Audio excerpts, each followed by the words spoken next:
Okay, sa video natin ngayon magkakabit tayo ng doorknob sa PVC door. So, paano nga ba magkabit?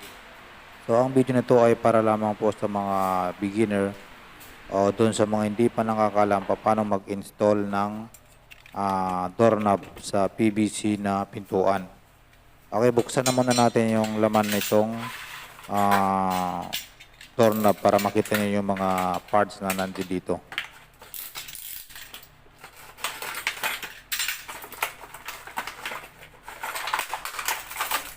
Okay, mayroon po itong syempre mga screw nandyan sa isang balot na yan.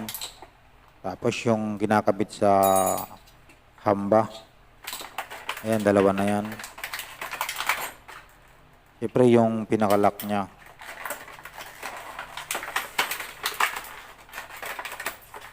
At itong susian.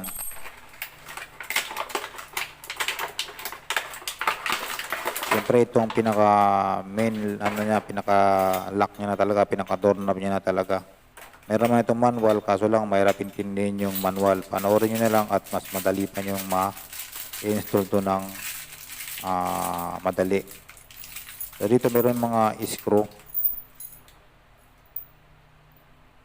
So itong dalawang medyo malaki, dito yan sa mismong doorknob.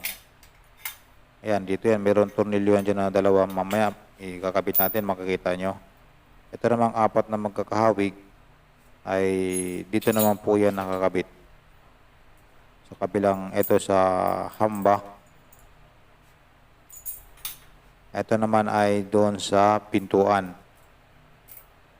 I-screw lang natin ito sa may pintuan. So, ang PVC door ay meron na po yung butas pag bumili kayo. Sa mga hardware, mabibili yan. Ito yung pinakasusi niya. Tapos, ito yung plastic na kinakabit doon sa hamba. Ngayon, itong susi, dito ito yung ginagamit sa may part dito ng doorknob. Dito sa may parting mayroong pinipindot na lock. O dito banda. Para matanggal natin yung itong hawakan ng doorknob, mayroon kayong tutusukin dito sa gilid. Ito yung purpose nung pinaka parang susi na yan, yung panundot. Yan. Tutusukin nyo lang, tapos tulak nyo yung hawakan. Okay, hindi lang masyado nakita ng camera, pero mamaya makikita nyo yung, papakita natin yung actual na doon sa pagkakabit. Makita nyo mamaya. Okay, so ito lang po ang mga parts ng doorknob. Ngayon, ito i-install na muna natin ito. So, ito, yung side na yan, kung saan yung palo ng pinto, so doon siya nakaharap. Ganun. Hindi pwedeng baliktad. Siyempre, hindi siya papasok. Hindi siya uurong. I-screw naman natin yung dalawang screw diyan sa pintuan.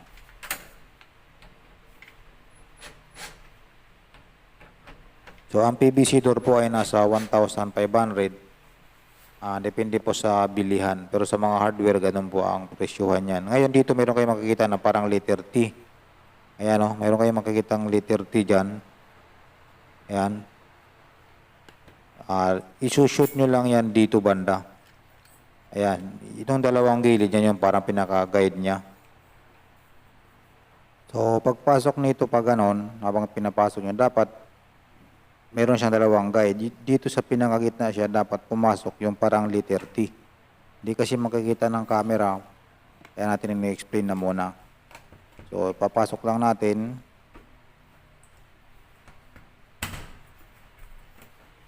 Yan. So, paano mo nalaman na tama yung kabit mo? Pag inikot mo ng ganito, dapat nahihila yan. Ito, yung lock. Yan.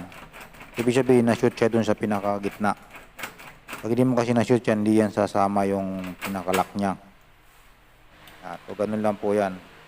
Yan dito, mayroon tornilyo na dalawa. Mayroong lagayan ng screw. Itapat nyo lang ito doon. Itong side na medyo flat, yan yung nakalapat doon sa pintuan. Yan. Pagkatapos, siyempre, i-screw na natin.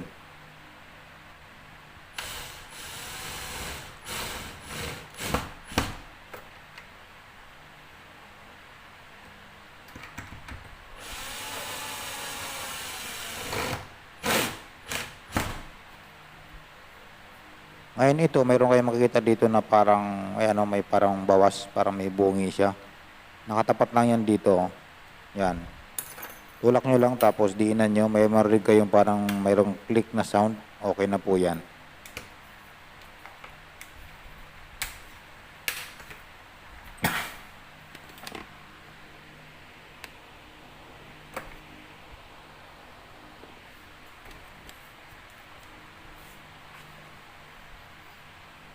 Ngayon ito naman, mayroon siyang butas. Ito yung sinusunod natin kanina, doon sa pinaka parang susi.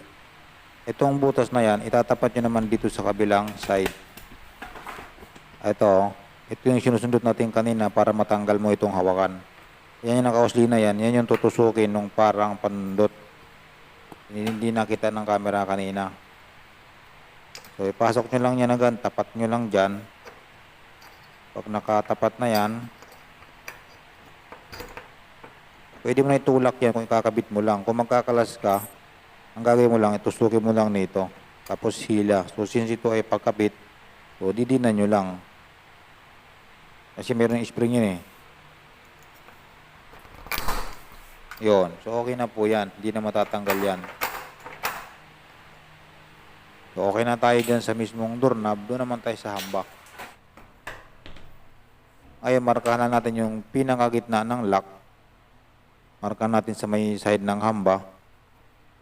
Yung pinakagitna.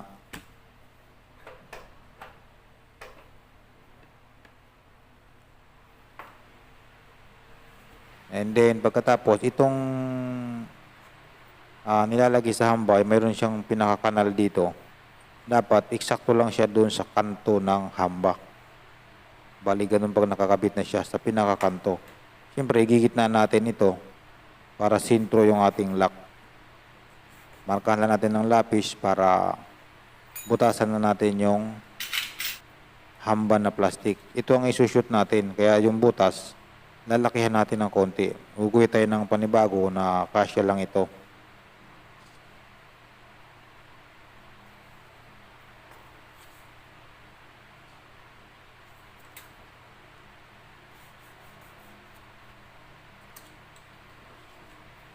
Ngayon, butasan na natin. Kahit cutter lang gamitin natin, pwede na yan.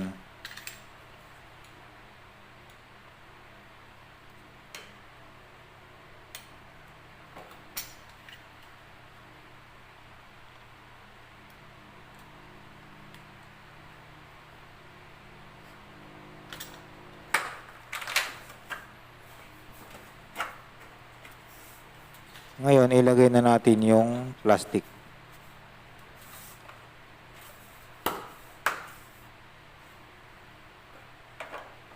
Tapos, i-screw na natin ito.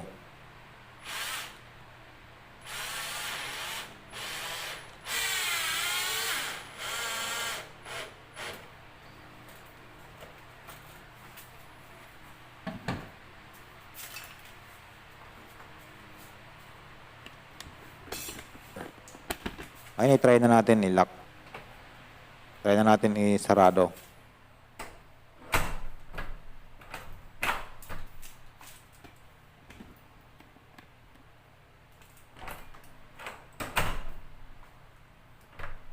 So, okay na po siya mga boss.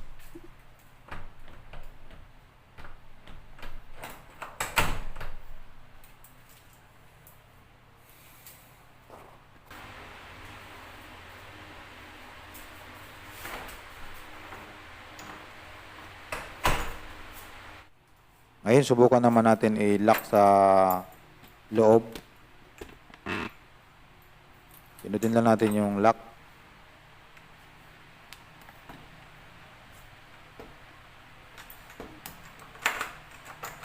Tapos subukan natin isarado, ikutin natin kung may ikot natin.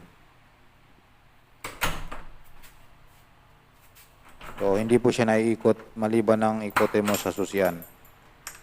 Okay, hanggang dito lang yung video natin mga boss. Maraming salamat.